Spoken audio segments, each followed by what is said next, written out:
Assalamualaikum warahmatullahi wabarakatuh. Alhamdulillahirabbil alamin wassalatu wassalamu ala asrofil anbiya'i wal mursalin wa ala alihi washabihi ajmain. Amma ba'du. Saya Profesor Dr. Muhammad Azhar MA, dosen Fakultas Agama Islam Universitas Muhammadiyah Yogyakarta dan juga di Pasca Sarjana UMY. Untuk pertemuan kali ini kita akan membahas tentang materi fikih anti korupsi, salah satu subtema dari mata kuliah fikih ibadah dan muamalah. Para pemirsa yang berbahagia,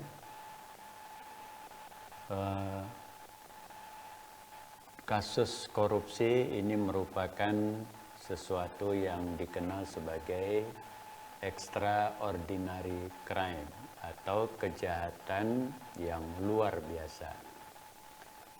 Nah, selain misalnya tentang kasus perkosaan, kasus terorisme, korupsi ini merupakan salah satu yang disebut extraordinary crime. Sudah menjadi suatu common sense ya, atau ya sesuatu yang dimaklumi oleh masyarakat umum bahwa kasus korupsi ini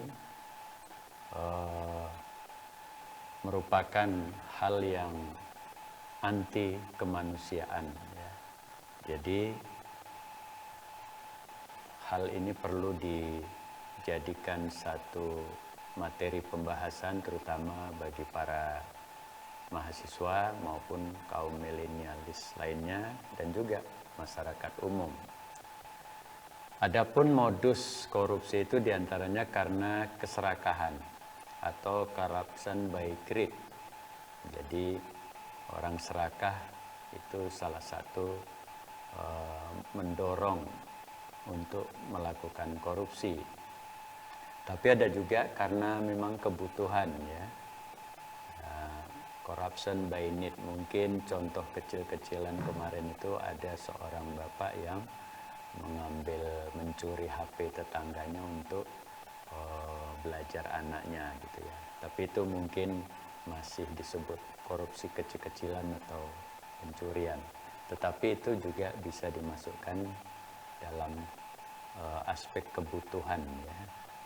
Dan juga korupsi itu terjadi karena ada peluang atau corruption by chance. Jadi mungkin di sebuah institusi atau di pemerintahan maupun swasta ada peluang-peluang bagi seseorang untuk melakukan korupsi. Kejahatan korupsi ini merupakan satu modus yang sering terjadi di kalangan pemerintah umumnya ya. Kalau swasta mungkin agak jarang, tetapi walaupun ada gitu ya. Tetapi yang paling banyak itu di pemerintahan. Nah, kejahatan korupsi ini memiliki dampak yang luar biasa bagi bangsa kita. Ya, di antaranya adalah karena adanya dampak ekonomi yang akan terjadi. Menurut berbagai penelitian, negara yang miskin itu biasanya karena korupsinya besar. Semakin besar korupsinya, semakin besar kemiskinan suatu negara. Nah, di negara kita ini juga soal korupsi ini masih menjadi tantangan yang cukup besar, maka tadi digolongkan kepada extraordinary crime gitu. Nah, korupsi ini terjadi karena adanya pemusatan ekonomi pada elit kekuasaan semata. Juga ada diskriminasi kebijakan, ya, sehingga unfairness policy gitu ya. Dan juga ada pembangunan yang tidak transparan. Ya, ini banyak misalnya di bagian-bagian infrastruktur yang sangat masif anggarannya, itu bisa membuat peluang-peluang untuk korupsi lebih besar. Nah, yang kedua, korupsi ini terjadi karena menurunnya kemampuan pemerintah dalam meningkatkan kesejahteraan karyawan dan rakyat.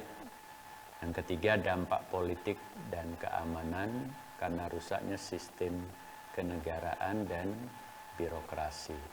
Pelayanan publik yang lemah, tadi juga diskriminasi kebijakan, bahkan juga legalisasi produk kebijakan yang korup. Dulu di Jogja ada istilah democratic corruption, ya, di mana korupsi itu dihasilkan oleh kesepakatan ya, antara penguasa, pengusaha, dan juga anggota DPRD, ya. Dan itu sah karena diputuskan secara resmi. Maka padahal isinya korup juga, sehingga muncul istilah democratic corruption. Walaupun ini belum menjadi istilah baku, ya. Nah, yang keempat, lemahnya upaya penegakan hukum atau law enforcement. Nah, kalau hukumnya lemah itu juga membuat korupsi semakin merajalela, ya, seperti kasus buronan Joko Chandra dan mungkin 38 buronan lainnya yang ahli lari-lari itu, ya, lari membawa uang negara. Nah, kelima, korupsi juga mereduksinya ketersediaan sumber daya alam, rusaknya moralitas masyarakat, dan munculnya sifat hipokrit atau kemunafikan, suburnya budaya ABS asal bapak senang itu. Nah, dalam kosakata Islam ada beberapa istilah korupsi. Yang pertama dikenal dengan ghulu, yaitu penggelapan harta berupa komisi dan hadiah yang unprosedural, ya. Dulu di zaman Nabi juga ada petugas pajak yang menggelapkan barang zakat, ya. Dia bawa sebagian kecil ke rumahnya, padahal itu sudah harus diberikan kepada yang berhak atau yang berhak menerima. Nah, juga ada istilah riswah atau suap, sebagaimana dalam hadis disebutkan ar-rosi wal murtasi finnar, atau laknatullah ala rosi wal murtasi. Jadi yang menyuap dan yang menerima suap itu akan dilaknat dan dua-duanya masuk neraka. Nah, berikutnya ada istilah khianat. Nah, ini sering kita dengar kalau para kiai berceramah bagaimana seseorang yang atau pejabat mengkhianati amanah yang sudah diberikan kepadanya, yaitu seperti yang ada dalam surat Al-Anfal ayat 27. Nah, berikutnya dikenal istilah mukabaroh. Nah, kita sering mendengar kata akbar atau takbir, ya, tapi di sini mukabaroh. Jadi artinya eksploitasi secara tidak sah atas benda dan maupun manusia, atau human trafficking, ya, itu perbudakan manusia, itu termasuk mukabarah, eksploitasi sumber daya alam dan sebagainya hanya untuk kepentingan golongan tertentu atau elit-elit tertentu, tapi merugikan rakyat banyak. Lalu ada ghosab. Nah, ini mengambil paksa hak orang lain. Nah, itu juga sebuah korupsi, ya. Atau sarokoh, ada pencurian.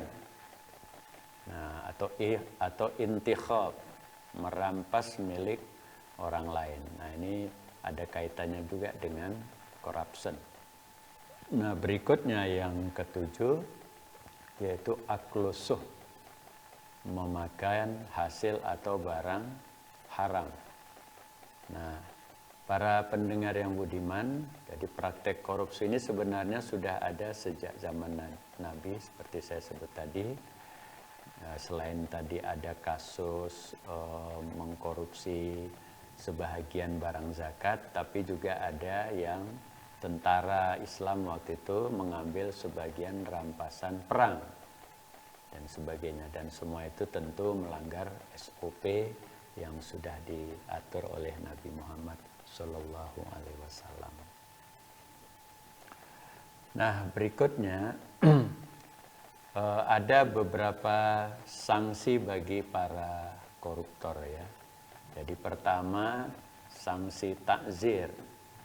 Nah, di dalam Quran ini tidak diatur secara tegas, tapi diserahkan kepada hakim ya, sesuai dengan perkembangan zaman. Sekarang ini misalnya kalau saya nggak salah Mahkamah Agung sudah membuat standar berapa tahun kalau dia mencuri sekian, korupsi sekian persen, maka dia sekian tahun.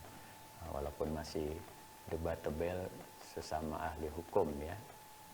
Tapi ini memang takzir ini diserahkan sepenuhnya kepada hakim. Hukuman takzir ini bisa berupa pemecatan dari jabatan atau dera atau cambuk kalau zaman Nabi dulu ya. Denda harta, penjara, pengasingan, bahkan penyalipan hingga hukuman mati. Tapi cambuk dan penyalipan kayaknya sekarang mungkin dianggap uncivilized sanction gitu. Jadi sanksi yang dianggap kurang beradab barangkali, maka diganti dengan sanksi-sanksi yang lain. Nah, kedua tentunya dalam Islam ada sanksi akhirat ya. Jadi nanti semua orang yang korup itu kalau tidak mengembalikan hasil korupsinya, tidak menjalani hukuman di dunia, maka dia akan mendapat hukuman di akhirat. Nah, ketiga sanksi moral dan sosial. Nah, biasanya kalau seorang koruptor tentu selain dirinya yang dicela oleh masyarakat, anak, keluarga, bahkan lingkungan masyarakat sekitar rumahnya juga akan kecipratan rasa malu ya, punya tetangga, punya saudara, punya orang tua dan sebagainya yang korup. Nah, keempat, dengan sanksi pengembalian harta hasil korupsi. Nah, ini juga penyitaan ya. Jadi dulu ada kasus korupsi STNK kalau nggak salah, itu juga disita semua hasil-hasil korupsinya. Nah, kelima, dengan cara taubat dan pemaafan. Nah, jadi kalau bahasa milenialnya tiada maaf bagimu wahai koruptor gitu ya. Nah, para pemirsa yang berbahagia, di sini juga perlu diluruskan ya beberapa kesalahpahaman di masyarakat yang sebenarnya merupakan kekeliruan. Jadi misalnya Tuhan itu Maha Pengampun, tetapi walaupun Tuhan Maha Pengampun ya kasus korupsi tetap harus dihukum. Karena kalau dosa sama Allah ya diampuni langsung, tapi kalau dosa sesama manusia harus dilunasi dulu ya, hasil curian dikembalikan. Nah, berikutnya, perbuatan baik tetap tidak akan menghilangkan dosa korupsi. Nah, jadi walaupun kita sudah berbuat baik, jangan dikira seolah-olah dosa korupsi kita hilang. Ya enggak juga gitu ya. Ya istilahnya kalau dia sholat ya tetap sholatnya sah gitu, karena tidak ada yang membatalkan sholat itu karena korupsi. Jadi rukun sholatnya sah, tetapi dosa korupsinya ya tetap.